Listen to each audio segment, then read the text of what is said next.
नाज़रीन असी लाला फौजी यूसुफ साहब ने कोड़ी लाला तो इन्होंने कोल मौजूद हाँ। अगे भी अस इन्हों की देसी इलाज की वीडियो जी अपलोड की। शर्तिया इलाज दसते हैं और मुफीद इलाज दसते हैं, बड़े अफोर्डेबल यानी सस्ते इलाज दसते हैं। अज असी इन्होंने कोल और इलाज पूछांगे। तो पिछली वीडियो तुसी बड़ी मुहब्बतां कीतियां, बड़ा प्यार किया और इस वीडियो में भी ज़्यादा तो ज़्यादा शेयर करिया जे, लाइक करिया जे और लाला फौजी दीयां गल्लां सुन के तो सवाब की खातर तुसी अगे भी पहुँचाणियां ने। अस्सलाम वालेकुम जी लाला फौजी, की हाल है? वालेकुम सलाम व रहमतुल्लाह। और सुनाओ, वल राजी हो? सब जी ठीक ठाक। तो साढ़े नाज़रीन नूं अस्सलाम वालेकुम तो क्या जे? अस्सलाम वालेकुम जी। तुसी अज कोशिश करनी जिहड़े तुहाडे आजमूदा जिहड़े तुहाडे आजमाए हुए नुस्खे ने जिहड़े तुसी इस्तेमाल कीते ने, तुसी अज उही दसने ने।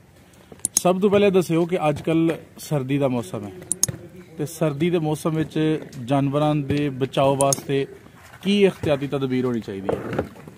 जी उन्होंने शैड जो है मुकम्मल हवा प्रूफ होए, हवा ना आए तो उसमें सही कवर किया जाए ताकि सर्दी का असर ज़्यादा ना हो।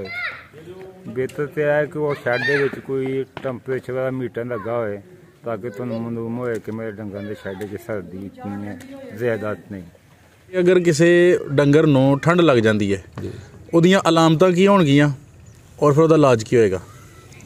अलामतां जी उसका टैंपरेचर हाई हो जाता जी, ठीक है, तो जिसम के जो बाल ने वो खरे हो जाते, वो नक मूँह च पानी आ जाता जी। तो खुराक के बारे चो पट्ठे शट्ठे खाएगी कि नहीं? पट्ठे शट्ठे भी डंगर घट कर देंदा जी, दुध घटा जाते जी। तो उसनूं आंदे साढ़े पंजाबी च कि डंगर की लूई भज गई है। ठीक है जी, लूई भज गई है, लूई भज गई है यानी कि उहदे लूं जिहड़े ने वो खड़े हो गए ने। ठीक हो गया। अच्छा हुण एक डंगर नूं ठंड लग गई है, हाँ जी, वो मां दे दिन जांदे ने पे जी, ਉਹਨੂੰ फौरी तौर पर की देना चाहिए और ਉਹਦਾ फिर परमानेंट इलाज की नहीं मुकम्मल ਉਹਦਾ की इलाज है, की ਉਹਨੂੰ ਦਿੰਦੇ रहिए या फिर ਉਹਦਾ किस ਨਾਲ इलाज करिए?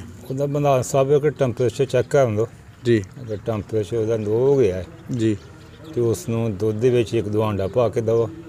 ਦੁੱਧ ਵਿੱਚ ਆਂਡਾ ਪਾ ਕੇ? ਕੋਈ ਸ਼ਰਤ ਨਹੀਂ ਕਿ ਗਾਂ ਨੂੰ ਮੱਝ ਦਾ, ਮੱਝ ਨੂੰ ਗਾਂ ਦਾ? ਕੋਈ ਮਸਲਾ ਕੋਈ ਸ਼ਰਤ ਨਹੀਂ। ਠੀਕ ਹੈ, ਆਂਡਾ ਪਾ ਕੇ ਦਿਓ ਤੇ ਉਸ ਦੇ ਉੱਤੇ ਕੋਈ ਜਗ੍ਹਾ ਨਾ ਗਰਮ ਕਪੜਾ ਜਾਂ ਕੋਈ ਬੋਰੀ ਸ਼ੋਰੀ ਸੁੱਟ ਦਿਓ ਤੇ ਉਸ ਨੂੰ ਅੰਦਰ ਸ਼ੈੱਡ 'ਚ ਬੰਨ ਦਿਓ, ਖੁੱਲੀ ਜਗ੍ਹਾ 'ਤੇ ਨਾ ਬੰਨੋ।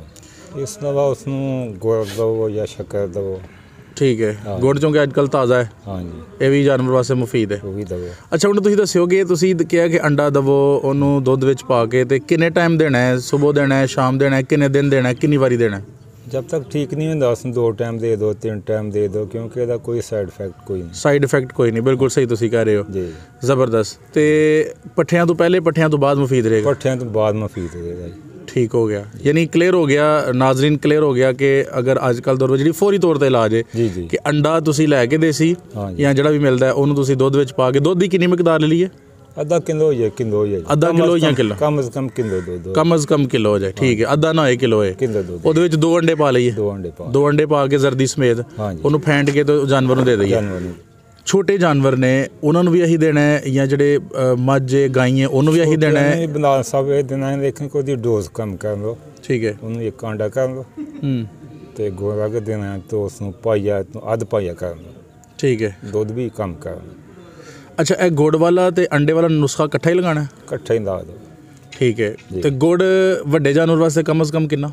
ਵੱਡੇ ਵਾਸਤੇ ਅੱਧਾ ਕਿਲੋ ठीक है, ਤੇ ਛੋਟੇ ਵਾਸਤੇ ਪਾਈਆ ਹੋਏ। ਵੱਡੇ ਜਾਨਵਰ ਵਾਸਤੇ ਅੱਧਾ ਕਿਲੋ ਤੇ ਛੋਟੇ ਵਾਸਤੇ 1 ਪਾ। ਇੱਕ ਪਾਈਆ ਹੋਏ। ਅੱਛਾ ਮੈਂ ਪੁੱਛਣਾ ਚਾਹ ਰਿਹਾ ਕਿ ਸਾਡੇ ਕੋਲ ਜਾਨਵਰਾਂ ਦੀਆਂ ਕੈਟਾਗਰੀਆਂ ਜਿਹੜੀਆਂ ਨੇ ਮੁਖਤਲਿਫ ਨੇ। ਮਿਸਾਲ ਦੇ ਤੌਰ ਤੇ ਛੋਟੇ ਦਾ ਤੁਸੀਂ ਦੱਸ ਦਿੱਤਾ, ਜੀ। ਹੁਣ ਕੁਝ ਜਾਨਵਰ ਨੇ ਜਿਹੜੇ ਮੱਝਾਂ ਨੇ, ਮੱਝਾਂ ਵਾਸਤੇ ਵੀ ਇਹੀ ਸਾਰਾ? हाँ जी, ਗਾਈਆਂ ਵਾਸਤੇ ਵੀ ਇਹੀ? ਗਾਈਆਂ ਵਾਸਤੇ ਵੀ। ਹੁਣ ਮੱਝਾਂ ਤੇ ਗਾਈਆਂ ਵਿੱਚ ਇੱਕ ਹੋਰ ਕੈਟਾਗਰੀ ਬਣ ਗਈ ਕਿ ਕੁਝ ਜਾਨਵਰ ਜਿਹੜੇ ਨੇ ਉਹ ਸੂਣ ਵਾਲੇ ਨੇ, ਕੁਝ ਜਿਹੜੇ ਨੇ ਉਹ ਸੂ ਪਈਆਂ ਨੇ, ਕੁਝ ਜਿਹੜੀਆਂ ਨੇ ਉਹ ਦੁੱਧ ਵਾਲੀਆਂ ਨੇ। ਉਹਨਾਂ ਸਾਰਿਆਂ ਵਾਸਤੇ ਮੁਫੀਦ ਰਹਿਣਗੇ? ਕਿਸੇ ਵਾਸਤੇ ਕੋਈ ਨੁਕਸਾਨਦੇਹ ਨਹੀਂ। ਜੇ ਡੰਗਰ ਸੂਏ ਆਇਆ ਜਾਂ ਦੁੱਧ ਦੇ ਰਿਹਾ ਜਾਂ ਸੂਣ ਵਾਲਾ ਹੈ, ਇਸ ਦਾ ਕੋਈ ਸਾਈਡ ਇਫੈਕਟ ਕੋਈ ਨਹੀਂ। ਚਾਹੇ ਉਹ ਬੁੱਢਾ ਹੈ, ਖਾਂਗੜਾ ਹੈ, ਜੋ ਵੀ ਹੈ? ਜੀ, ਬਸ ਇੱਕ ਵੱਡੇ ਜਾਨਵਰ ਵਾਸਤੇ ਡੋਜ਼ ਜ਼ਿਆਦਾ ਹੋਏ, ਛੋਟੇ ਵਾਸਤੇ ਕਮ ਕਰਨਾ। ਠੀਕ ਹੋ ਗਿਆ ਜੀ। ਤੇ ਇਹ ਉਨੀ ਦੇਰ ਤੱਕ ਦਿੰਦੇ ਰਹਿਣਾ ਜਿੰਨੀ ਦੇਰ ਤੱਕ ਉਹਨਾਂ ਨੂੰ ਆਰਾਮ ਨਹੀਂ ਆ ਰਿਹਾ। ਬਿਲ ਫਰਜ਼ ਤੁਹਾਡੇ ਜ਼ਿਹਨ ਦੇ ਮੁਤਾਬਕ, ਤੁਹਾਡੇ ਤਜਰਬੇ ਦੇ ਮੁਤਾਬਕ ਅਗਰ 2-4 ਦਿਨ ਦੇ ਤਿਆਂ ਫਰਕ ਨਹੀਂ ਪੈਂਦਾ ਫਿਰ ਕੀ ਕਰੀਏ? ਫਿਰ ਕਿ ਡਾਕਟਰ ਨਾਲ ਰਾਬਤਾ ਕਰਨਾ। ਫਿਰ ਕਿਸੇ ਅੱਛੇ ਡਾਕਟਰ ਨਾਲ ਅਸੀਂ ਰਾਬਤਾ ਕਰਕੇ ਕਿ ਡਾਕਟਰ ਵੀ ਉਹ ਜਿਹੜਾ ਜਾਣਦਾ ਹੈ। ਜੀ, ਅੱਛਾ ਡਾਕਟਰ ਹੁੰਦਾ। ਇੱਕ ਬੰਦੇ ਨੇ ਸਾਨੂੰ ਸਪੈਸ਼ਲ ਪੁੱਛਿਆ ਕਿ ਜ਼ਖਮ ਹੋ ਜਾਣਾ ਜਾਨਵਰ ਨੂੰ और जख्म का फिर इलाज ना होना, यानी वो जख्म जड़ा वे वो सिर ते हो जाए, लत्त ते हो जाए, जानवर के किसी भी जिसम में हो जाए, हिस्से में, ਤੇ ਉਹ ਠੀਕ ਨਹੀਂ ਹੋ ਰਿਹਾ ਜ਼ਖਮ, ਤੇ ਉਹਦੀ ਵਜ੍ਹਾ ਕੀ ਹੈ ਕਿ ਉਹ ਜ਼ਖਮ ਕਿਉਂ ਨਹੀਂ ਠੀਕ ਹੋ ਰਿਹਾ? ਔਰ ਅਗਰ ਜ਼ਖਮ ਇਸ ਤਰ੍ਹਾਂ ਦਾ ਕੋਈ ਨਾਸੂਰ ਬਣ ਜਾਂਦਾ ਹੈ ਤੇ ਉਹਦਾ ਫਿਰ ਕੀ ਇਲਾਜ ਤੁਹਾਡੀ ਨਜ਼ਰ ਵਿੱਚ ਹੋਣਾ ਚਾਹੀਦਾ? ਉਹਦਾ ਜੀ ਉਹਦੇ ਜਿਸਮ ਦੇ ਵਿੱਚ ਇਨਫੈਕਸ਼ਨ ਹੋ ਗਈ ਜੀ। ਬਿਲਕੁਲ ਸਹੀ ਕਹਿ ਰਹੇ ਹੋ। ਤੇ ਇਨਫੈਕਸ਼ਨ ਦੇ ਟੀਕੇ ਇੰਜੈਕਸ਼ਨ ਦਵਾਓ। ਅੱਛਾ। ਤੇ ਦੂਸਰਾ ਦੇਸੀ ਇਲਾਜ ਇਹ ਹੈ ਕਿ ਹਲਦੀ ਹਾਂਜੀ ਹਲਦੀ ਇਸ ਨੂੰ ਮੱਖਣ ਦੇ ਵਿੱਚ ਲੈ ਕੇ ਨਾ ਤੇ ਉਹ ਜ਼ਖਮ 'ਤੇ ਲਾਉਂਦੇ ਰਹੋ। ਹਲਦੀ ਨੂੰ ਲੈ ਕੇ ਕੋਸ਼ਿਸ਼ ਕਰਨਾ ਕਿ ਦੇਸੀ ਹਲਦੀ ਮਿਲ ਜਾਏ। ਹਾਂ ਦੇਸੀ ਹਲਦੀ ਹੈ। ਕਿੰਨੀ ਮਿਕਦਾਰ ਲਾਣੀ ਹੈ ਜ਼ਖਮ ਤੇ ਔਰ ਕਿਸ ਤਰ੍ਹਾਂ ਲਾਣੀ ਹੈ? 5 ਗ੍ਰਾਮ ਹਲਦੀ ਲੈ ਲਓ। ਠੀਕ ਹੈ। 5 ਗ੍ਰਾਮ ਮੱਖਣ ਲੈ ਲਓ। 5 ਗ੍ਰਾਮ ਹਲਦੀ ਔਰ ਮੱਖਣ ਲੈ ਕੇ ਮਿਕਸ ਕਰ ਲਈਏ। ਮਿਕਸ ਕਰਕੇ ਤੇ ਉਹਦੇ ਜ਼ਖਮ 'ਤੇ ਲਾਉਂਦੇ। ਉਹ ਇੱਕ ਲਿਕੁਇਡ ਜਿਹਾ ਬਣ ਜਾਏਗਾ। ਲਿਕੁਇਡ ਬਣ ਜਾਏਗਾ। ਉਹ ਜ਼ਖਮ ਤੇ ਕਿੰਨਾ, 1 ਚਮਚ ਲਗਾਉਣਾ, 2 ਲਗਾਉਣਾ, ਕਿੰਨਾ ਲਗਾਉਣਾ? ਬਸ ਜਿੰਨੇ ਕਿ ਚਮਚ ਲੱਗ ਜਾਂਦੀ ਹੈ ਉਂਗਲ ਨਾਲ ਲਾ ਦਿਓ। ਅੱਛਾ ਜੀ, ਠੀਕ ਹੈ। ਤੇ ਤੇ ਇਹ ਤੁਹਾਡੀ ਨਜ਼ਰ 'ਚ ਸ਼ਰਤੀ ਇਲਾਜ ਹੈ? ਹਾਂ ਬੈਸਟ। ਔਰ ਇਹਦਾ ਸਾਈਡ ਇਫੈਕਟ ਵੀ ਕੋਈ ਨਹੀਂ? ਕੋਈ ਸਾਈਡ ਇਫੈਕਟ ਨਹੀਂ। ਤੇ ਨਾਲ ਤੁਸੀਂ ਇੰਜੈਕਸ਼ਨ ਲਵਾਓ ਤਾਂ ਕਿ ਜਿਹੜੀ ਇਨਫੈਕਸ਼ਨ ਹੈ ਉਹਦੀ ਖਤਮ ਹੋਏ। ਅੱਛਾ, ਤੁਸੀਂ ਇਨਫੈਕਸ਼ਨ ਦੀ ਗੱਲ ਕੀਤੀ ਹੈ ਕਿ ਇੰਜੈਕਸ਼ਨ ਲਗਾਓ ਔਰ ਇਨਫੈਕਸ਼ਨ ਨਾਜ਼ਰੀਨ ਕਿਸੇ ਨੂੰ ਜਰਾਸੀਮ ਦਾ ਮਸਲਾ ਬਣ ਜਾਣਾ ਜਾਂ ਕੋਈ ਬਿਮਾਰੀ ਲੱਗ ਜਾਣਾ ਉਹਨੂੰ ਇਨਫੈਕਸ਼ਨ ਕਹਿੰਦੇ ਨੇ ਜੀ। ਅੱਛਾ ਲਾਲਾ ਫੌਜੀ, ਇਹ ਦੱਸੋ ਕਿ ਬਾਜ਼ ਕਾਤ ਲੋਕ ਜ਼ਖਮ ਹੋ ਜਾਂਦਾ ਹੈ ਔਰ ਉਹਦੇ 'ਤੇ ਉਹ ਤੇਲ ਸੁੱਟਣ ਲੱਗ ਪੈਂਦੇ ਨੇ, ਕਾਲਾ ਵੀ ਜਾਂ ਕਿ ਸਾੜ ਕੇ, ਉਹਦੇ ਬਾਰੇ 'ਚ ਕੀ ਕਹਿੰਦੇ ਹੋ? ਨਹੀਂ ਜੀ, ਇਹ ਨਹੀਂ ਠੀਕ। ਕਈ ਹੁੰਦੇ ਨੇ ਜਾਂ ਟਾਇਰ ਸਾੜ ਕੇ ਲਾ ਦਿੰਦੇ ਨੇ, ਟਾਕੀਆਂ ਸਾੜ ਕੇ ਲਗਾ ਦਿੰਦੇ ਨੇ। ਤਾਂ ਕੋਈ ਐਸਾ ਤਜਰਬਾ ਹੋਇਆ ਤੁਹਾਡਾ? ਨਹੀਂ, ਬੈਸਟ ਅੰਦਾਜ਼ ਜਿਹੜਾ ਇਹਨੂੰ ਹਲਦੀ ਜੇ। ਠੀਕ ਹੈ ਜੀ, ਹਲਦੀ ਜਾਂ ਮੱਖਣ ਸਹੀ ਹੈ। ਟਾਇਰ ਜਿੰਦਾ ਕਹਿੰਦਾ ਉਹ ਨਾ, ਉਸ ਨੂੰ ਕਹਿੰਦਾ ਡੀਜ਼ਲ ਦਿੰਦਾ ਉਹ ਨਾ ਮੂੰਹ ਬੰਦਾ ਉਹ, ਉਸ ਨਾਲ ਜ਼ਖਮ ਠੀਕ ਨਹੀਂ ਜੇ ਹੁੰਦਾ, ਉਲਟਾ ਖਰਾਬ ਹੁੰਦਾ ਜੀ। ਅੱਛਾ, ਮੈਂ ਕੁਛ ਬੰਦਿਆਂ ਕੋਲ ਸੁਣਿਆ ਉਹਨਾਂ ਕਿ ਜਿਹੜਾ ਡਿਟੋਲ ਹੁੰਦਾ ਹੈ ਅਗਰ ਇਹ ਵੀ ਲਾ ਦਿੱਤਾ ਜਾਏ ਤਾਂ ਫਿਰ ਵੀ ਡਿਟੋਲ ਨਾਲ ਉਹਨੂੰ ਜ਼ਖਮ ਨੂੰ ਸਾਫ਼ ਕਰਨ ਦਿਓ। ਅੱਛਾ, ਡਿਟੋਲ ਸਿਰਫ ਜ਼ਖਮ ਸਾਫ਼ ਕਰਨ ਵਾਸਤੇ, ਇਲਾਜ ਨਹੀਂ? ਇਲਾਜ ਨਹੀਂ। ਜ਼ਬਰਦਸਤ। ਪਾਇਓਡੀਨ ਲਾ ਸਕਦੇ ਹੋ, ਪਾਇਓਡੀਨ ਲਾ ਲਓ ਤੇ ਹਲਦੀ ਲਾ ਲਓ, ਮੱਖਣ ਲਾ ਲਓ। ਪਾਇਓਡੀਨ ਜਿਹੜਾ ਨਾ ਉਹ ਜ਼ਖਮ ਵਾਸਤੇ ਠੀਕ ਹੋ ਗਿਆ, ਠੀਕ ਹੋ ਗਿਆ। ਅੱਛਾ, ਜ਼ਖਮ ਤੋਂ ਮੈਨੂੰ ਯਾਦ ਆਇਆ, 2 ਚੀਜ਼ਾਂ ਜਿਹੜੀਆਂ ਨੇ, ਜਿਸ ਤਰ੍ਹਾਂ ਸਿੰਘ ਨੇ, ਇਹ ਕਿਸੇ ਵੀ ਜਾਨਵਰ ਦਾ ਇੱਕ ਹਾਰ ਸ਼ਿੰਗਾਰ ਨੇ, ਖੂਬਸੂਰਤੀ ਹੈ ਅੱਲਾਹ ਤਾਲਾ ਨੇ ਅਤਾ ਕੀਤੇ ਨੇ। ਬਾਜ਼ ਔਕਾਤ ਸਿੰਘ ਟੁੱਟ ਜਾਂਦਾ ਹੈ, ਬਾਜ਼ ਔਕਾਤ ਉਹ ਉਖੜ ਜਾਂਦਾ ਹੈ ਔਰ ਬਾਜ਼ ਔਕਾਤ ਆਪਸ ਵਿੱਚ ਭਿੜ ਪੁੜ ਕੇ ਤੇ ਉਹਦੇ ਵਿੱਚ ਕੋਈ ਤਰੇੜ ਵਗੈਰਾ ਆਈ ਜਾਂਦੀ ਹੈ। ਹੁਣ ਜ਼ਖਮ ਜਿਹੜਾ ਉਹਦੇ 'ਤੇ ਬਣਦਾ ਹੈ, ਸਿੰਘ ਟੁੱਟਣ ਦੇ ਵੀ 2-3 ਜਿਹੜੀਆਂ ਚੀਜ਼ਾਂ ਹੋ ਗਈਆਂ। ਬਾਜ਼ ਔਕਾਤ ਉਹ ਖੋਰੀ ਲੱਥ ਜਾਂਦਾ ਉਤੋਂ, ਉਹ ਫਿਰ ਕੀ ਕਰੀਏ? ਅਗਰ ਖੋਰ ਲੱਥ ਜਾਏ ਫਿਰ ਕੀ ਕਰੀਏ? ਜ਼ਖਮ ਆ ਜਾਏ ਜਾਂ ਟੁੱਟ ਜਾਏ ਫਿਰ ਕੀ ਕਰੀਏ? ਸਿੰਘ ਦੇ ਬਾਰੇ ਜ਼ਰਾ ਦੱਸਿਓ ਅਗਰ ਤੁਹਾਡੇ ਤਜਰਬੇ 'ਚ ਗੱਲ ਆਈ। ਤੇ ਬੈਸਟ ਜਿਹੜਾ ਨੇ ਜੋ ਹੋਈ ਐਲੋਪੈਥਿਕ ਹੈ ਨੇ ਸਪਰੇ, ਉਹ ਹੀ ਬੈਸਟ ਰਹਿੰਦੇ ਨੇ, ਕਿਉਂਕਿ ਉਹ ਪਿਨਕੀ ਜਿਹੜੀ ਹੁੰਦੀ ਹੈ, ਪਿਨਕੀ ਜੀ, ਉਹ ਲਗਾਉਂਦੇ ਨੇ, ਉਹ ਠੀਕ ਹੈ, ਉਹ ਬੈਸਟ ਹੈ। ਤੇ ਜਿਹੜਾ ਉਹ ਖੁਰ ਜਿਹਾ ਨਿਕਲ ਜਾਂਦਾ ਜੇ ਵਿੱਚੋਂ, ਥੱਲੇ ਹੱਡੀ ਨਜ਼ਰ ਆਉਣ ਲੱਗ ਪੈਂਦੀ ਹੈ, ਉਹ ਹੀ ਪੰਦਾਓ ਨਾ, ਤਾਂ ਉਹ ਜ਼ਖਮ ਨੂੰ ਜਲਦੀ ਖੁਸ਼ਕ ਕਰ ਦਿੰਦਾ। ਬਾਕੀ ਬਹੁਤ ਕੁਛ ਲੋਕ ਆਉਂਦੇ ਨੇ ਕਿ ਜੀ ਜਾਮਨ ਲੈ ਕੇ ਤੇ ਉਹਦੇ ਸੱਕ ਦਾ ਉਹ, ਜਾਂ ਕਿੱਕਰ ਦੇ ਸੱਕ ਦਾ ਉਹ, ਜਾਂ ਹੋਰ ਕਿਸੇ ਚੀਜ਼ ਦੇ ਸੱਕ ਦਾ ਉਹ ਨਹੀਂ ਬੈਸਟ। ਉਹ ਹੀ ਉਹਦੇ ਵਾਸਤੇ ਕਿ ਉਹ ਜਿਹੜਾ ਸਪਰੇ ਜਿਹੜਾ ਸਪਰੇ ਹੁੰਦਾ, ਯਾਨੀ ਸਪਰੇ ਦਾ ਫਾਇਦਾ ਹੈ ਕਿ ਉਹਦੇ ਨਾਲ ਜਰਾਸੀਮ ਵੀ ਖਤਮ ਹੋਣਗੇ ਔਰ ਜ਼ਖਮ ਤੁਹਾਡਾ ਜਲਦੀ ਛੁੱਟੇਗਾ। ਠੀਕ ਹੈ। ਔਰ ਸਰਦੀਆਂ ਗਰਮੀਆਂ ਮੁਵਾਫਕ ਹੈ? ਉਹ ਹਰ ਮੌਸਮ 'ਚ ਮੁਵਾਫਕ। ਠੀਕ ਹੋ ਗਿਆ। ਤੇ ਜਿਹੜਾ ਇਹ ਬੂਸ਼ਲ ਨੂੰ ਕੀੜੀ ਲੱਗ ਜਾਣਾ, ਔਰ ਕੀੜੀ ਕੀ ਚੀਜ਼ ਹੈ ਜੀ? ਕੀੜੀ ਕਿਸ ਤਰ੍ਹਾਂ ਇੱਕ ਬਸ ਮੁਹਾਵਰਾ ਬਣਿਆ ਜਾਂ ਵਾਕਈ ਉਹ ਕੀੜੀ ਲੱਗ ਜਾਂਦੀ ਹੈ? ਬਿਮਾਰੀਆਂ ਲੱਗ ਜਾਂਦੀ ਹੈ।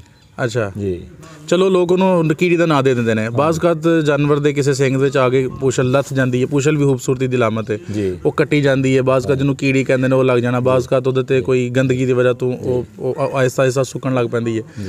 ਤੇ ਦੁਮ ਕੱਟਣ ਦੇ ਮੁਖਤਲਿਫ ਜਿਹੜੇ ਮਾਮਲਾਤ ਹੋ ਸਕਦੇ ਨੇ। ਕਿਸੇ ਵੀ ਕਿਸਮ ਦਾ ਜ਼ਖਮ ਹੈ ਦੁਮ ਦਾ, ਤਾਂ ਫਿਰ ਕਿਸ ਤਰ੍ਹਾਂ ਅਸੀਂ ਇਲਾਜ ਕਰੀਏ? ਉਹਦੇ ਵਾਸਤੇ ਇੱਕ ਡਾਕਟਰ ਨੂੰ ਬਣਾਓ ਜੀ। ਅੱਛਾ, ਡਾਕਟਰ ਜਿਸ ਜਗ੍ਹਾ 'ਤੇ ਕੀੜੀ ਲੱਗੀ ਹੈ ਉਹਦਾ ਆਪਰੇਸ਼ਨ ਕਰੇ ਤੇ ਜਿਹੜੀ ਦਵਾਈ ਦੇ ਰਿਹਾ ਉਹ ਦਵਾਈ ਇਸਤੇਮਾਲ ਕਰੋ। ਉਹਦਾ ਦੇਸੀ ਇਲਾਜ ਕੋਈ ਜਿਸ ਤਰ੍ਹਾਂ ਆਪਣੇ ਦੇਸੀ ਟੋਟਕੇ ਨਾ ਕਰੋ, ਇਹ ਨਾ ਉਸਦੀ ਸਾਰੀ ਦੁਮ ਵੀ ਖਰਾਬ ਹੋ ਜਾਏ। ਤੇ ਜਿਹੜਾ ਬੈਸਟ ਇਲਾਜ ਹੈ ਉਹੀ ਕਰੋ ਤੁਸੀਂ। ਤੁਹਾਡਾ ਕੀਮਤੀ ਜਾਨਵਰ ਹੈ ਜੀ, ਉਹਦੀ ਕੀਮਤ ਹਾਫ ਹੋ ਜਾਏਗੀ ਅਗਰ ਦੁਮ ਉਸਦੀ ਖਰਾਬ ਹੋ ਗਈ। ਅਗਰ ਪਹਿਲੀ ਸਟੇਜ ਵਿੱਚ ਤਾਂ ਡਾਕਟਰ ਨੂੰ ਬਣਾਓ, ਉਹਦਾ ਆਪਰੇਸ਼ਨ ਕਰੇ ਤੇ ਦਵਾਈ ਦਾ ਉਹਦੇ 'ਤੇ ਠੀਕ ਹੋ ਜਾਏ। ਉਹਦਾ ਆਪਰੇਸ਼ਨ ਕਰਾ ਲਓ ਡਾਕਟਰ ਕੋਲ, ਤੇ ਉਸ ਤੋਂ ਬਾਅਦ ਦਵਾਈ ਜਿਹੜੀ ਡਾਕਟਰ ਕੇ ਸਾਹਿਬ ਕਹਿ ਰਹੇ ਨੇ ਉਹੀ ਇਸਤੇਮਾਲ ਕਰੋ, ਜਲਦੀ ਜ਼ਖਮ ਛੁੱਟ ਜਾਏਗਾ। ਅਗਰ ਆਪਣੇ ਤਜਰਬੇ ਕਰੋਗੇ ਤਾਂ ਜ਼ਖਮ ਖਰਾਬ ਹੋ ਜਾਏਗਾ। ਤੇ ਜ਼ਖਮ ਨੇ ਕਿਸੇ ਜਗ੍ਹਾ ਤੋਂ ਕੋਈ ਉਸਨੂੰ ਚੋਟ ਲੱਗੀ ਹੈ, ਕੋਈ ਪੱਥਰ ਛੱਥਰ ਲੱਗ ਗਿਆ ਹੈ, ਫਿਰ ਤਾਂ ਠੀਕ ਤੁਸੀਂ ਹਲਦੀ ਲਾਓ, ਪਾਇਓਡੀਨ ਲਾਓ, ਉਸ ਨਾਲ ਠੀਕ ਹੋ ਜਾਏਗਾ। ਅਗਰ ਉਸ ਦੇ ਜਿਸਮ ਦਾ ਕੋਈ ਮਸਲਾ ਹੈ ਤਾਂ ਫਿਰ ਤੁਹਾਨੂੰ ਜਿਹੜਾ ਇਨਫੈਕਸ਼ਨ ਹੋ ਗਈ ਹੈ, ਫਿਰ ਉਸ ਨੂੰ ਤੁਹਾਨੂੰ ਜਿਹੜਾ ਇੰਜੈਕਸ਼ਨ ਲਵਾਉਣੇ ਪੈਣਗੇ। ਫਿਰ ਇੰਜੈਕਸ਼ਨ ਲਾਉਣਾ ਪਏਗਾ। ਹਾਂਜੀ, ਠੀਕ ਹੋ ਗਿਆ, ਠੀਕ ਹੋ ਗਿਆ। बहुत शुक्रिया लाला फौजी। अस्सलाम वालेकुम।